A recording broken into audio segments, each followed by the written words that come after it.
तुम्ही काय प्रकल्प राबवणार? जनतेचा बुलडोजर तुमच्या सरकारवरनं उद्या आम्ही फिरवणार आहोत. हा जनतेचा बुलडोजर आहे. जेव्हा तुम्ही तिकडे खुर्चीवरती बसता तेव्हा तुमच्याकडे सगळी मस्ती असते, मस्तीच.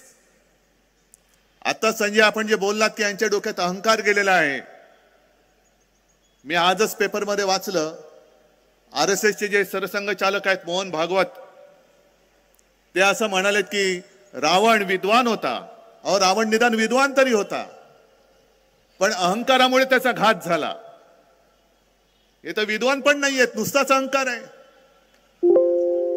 उपयोग काय? म्हणजे रावणाचा वध हा प्रभू श्रीरामचंद्रांनी केला, पण तरी देखील रावण विद्वान होता असं मोहनजी भागवत म्हणतायत. पण तुम्ही जे बसवलेत तिकडे ते विद्वान पण नाहीयेत.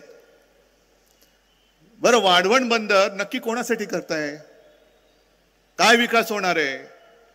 कोणाचा विकास होणार आहे? इथे हे माझ्या समोर बसलेले आहेत, त्यांच्यापैकी किती जणांना रोजगार मिळणार आहे?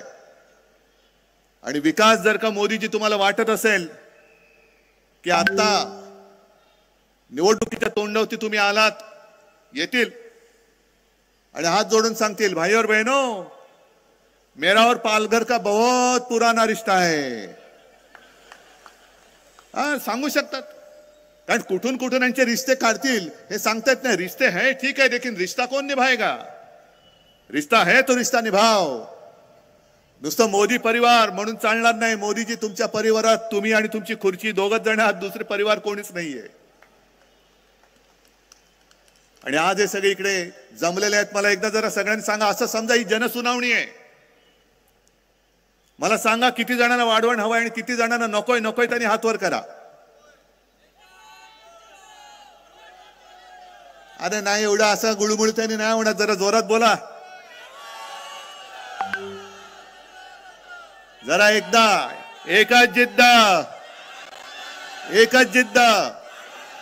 जरा हात वर करा आणि प्रेसला सांगतो, ही घ्या जनसुनावणी आमची, ही घ्या, ही घ्या.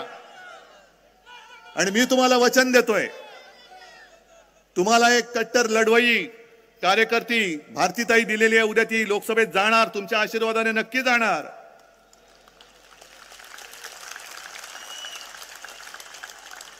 आणि पहिल्या प्रथम वाढवण बंदरचा फडशा पाडणार. हे माझं वचन आहे तुम्हाला, हे वचन आहे. कारण यांना जो परिवार म्हणून म्हणतायत, तो परिवार म्हणजे यांचे फक्त सुटाबुटातले मित्र आहेत. हे समजा धरून चाला, वाढवण बंदर झालं, कोणाच्या घशात जाईल? आता तुम्ही हळू बोलता, एवढं झालं तर दिल्लीपर्यंत आवाज जाणार कसा? जरा मोठ्याने बोला. कोणाचा मित्र आहे?